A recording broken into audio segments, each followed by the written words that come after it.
ఒక ఎరుకుల మహాదేవప్ప ఇవాళ తెల్లవారుజామునే ఆత్మహత్య చేసుకునే వార్త విన్న తర్వాత ఇక్కడ నేను రావడం జరిగింది. పొద్దున చాలామంది స్థానికులతో నేను మాట్లాడాను, కార్యకర్తలతో మాట్లాడాను.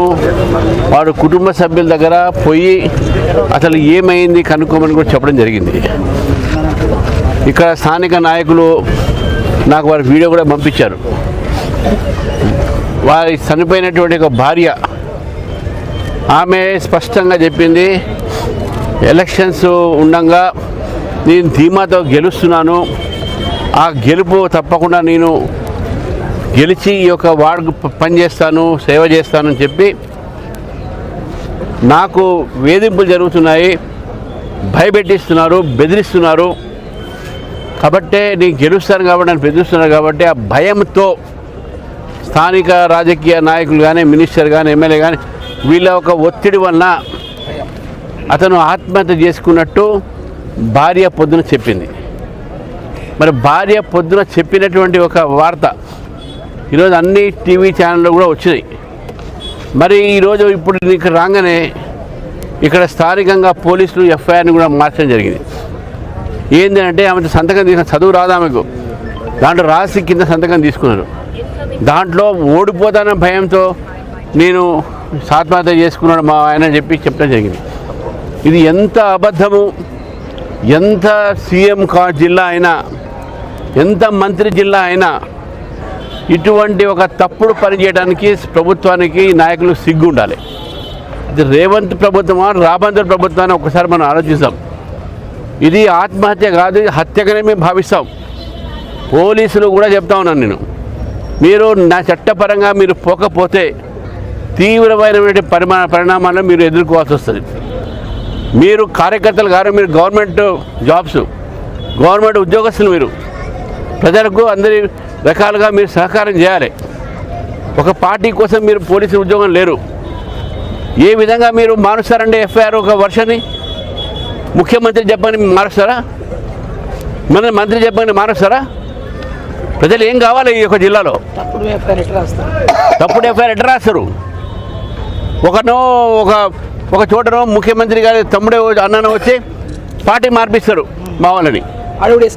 అక్కడ కూడా ఎస్టీ లంబాడ, ఇక్కడ ఎస్టీఏ. అంటే ఎస్టీల మీద మీ వ్యతిరేకత ఉందా తెలుసు. ద్రౌపది ముర్ము మీద మీరు ఏమేమి మాట్లాడుతున్నారు, కానీ ఈ రకంగా ప్రాణాలు తీసేటటువంటి ఒక వ్యతిరేకత ఎస్టీల మీద ఉందంటే ఏం చెప్పాలి? నేను డిమాండ్ చేస్తూ ఉన్నాను, వెంటనే ఎఫ్ఐఆర్ మార్చాలి. ఇది ఎన్నికల సంబంధం కాదు, ఇది ఒక మనిషి ప్రాణానికి సంబంధం. ఒక ఎస్టీ కుటుంబానికి సంబంధించింది, ఒక ఎస్టీ వర్గానికి సంబంధించింది. 45 సంవత్సరాలు మంచి భవిష్యత్తున ఓడిపోతే మళ్ళీసారి చేస్తాడు. అందుకైతే ఏముందని వయసు ఉంది కదా, ఎందుకు చేశాడు అట్లా? ఇన్ని అబద్ధాలు సృష్టించి ఈరోజు నమ్మరాని అబద్ధాలు, ఎవరు నమ్మరు. ఇది భార్య పొద్దునే చెప్పింది మాకు, ఈయన చనిపోయింది కేవలం మన బెదిరింపులకు అని చెప్పి. అంతకుముందు కూడా బెదిరించి తీసుకుపోయి కాంగ్రెస్ షాల్ కప్పాడు ఆయన మీద. పారిపోయి వచ్చి లేదే నేను బీజేపీ చేస్తాను చేశాడు. కాబట్టి నేను డిమాండ్ చేస్తా ఉన్నాను, పోలీసు వారిని, ఎస్పీ గారిని చెప్పేసి మీరు రావాలి, ఇక్కడ ఎఫ్ఐఆర్ మార్చాలి. అప్పుడే ఎలక్షన్ కమిషన్ గురించి మాట్లాడుతున్నాం. ఇప్పుడే రేఖా శర్మ గారు, మా ఎంపీ గారు వారు పోతున్నారు. పోస్ట్ మార్టం జరగాలి. హ్యూమన్ రైట్స్ కమిషన్ ఇప్పుడు వస్తుంది. ఎవరైతే బాధ్యత కలిగిన ఇన్స్పెక్టర్స్ ఉన్నారో ఇక్కడ, ఎస్ఐ కానీ, సిఐ కానీ, ఎవరైతే దీన్ని ఎఫ్ఐఆర్ మార్చారో వారిని సస్పెండ్ చేయాల్సిన అవసరం ఉన్నది అని చెప్పి భారతీయ జనతా పార్టీ భావిస్తూ ఉంది. ఇది తప్పుడు సమాచారము, తప్పుడు ఎఫ్ఐఆర్. ఇది వాస్తవం ఆమె చెప్పిన మాట ఎఫ్ఐఆర్, ఆ మొదటి మాట ఎఫ్ఐఆర్ రికార్డెడ్, అది మీడియాలో రికార్డెడ్. కావాలని అందరికి మీరు చూపెడతాను మీడియాకు. ఈ రకంగా చేస్తున్నారు. అయితే మా కార్యకర్త, మా ఒక క్యాండిడేట్ వారి కుటుంబంలో పట్ల మాకు సంతాపం చెప్తున్నాను. భారతీయ జనతా పార్టీ నుంచి నేను ఆయనకు, వారి కుటుంబానికి 10 లక్షలు నేను వారికి సహకారంగా ముందు నేను అనౌన్స్ చేస్తూ ఉన్నాను. అయితే సహకారాన్ని, ఎందుకంటే బీద కుటుంబము పార్టీ నుంచి ఇస్తున్న పార్టీ కార్యకర్త కాబట్టి పార్టీకు, కార్యకర్తలకు, నేతలకు భారతీయ జనతా పార్టీ అండగా ఉంటుంది. ఎవ్వరు కూడా ఆత్మవిశ్వాసం కోల్పోయేది లేదు. ఎలక్షన్స్ అనేది ప్రజల ఒక ఆశీర్వాదం మీద ఉంటుంది.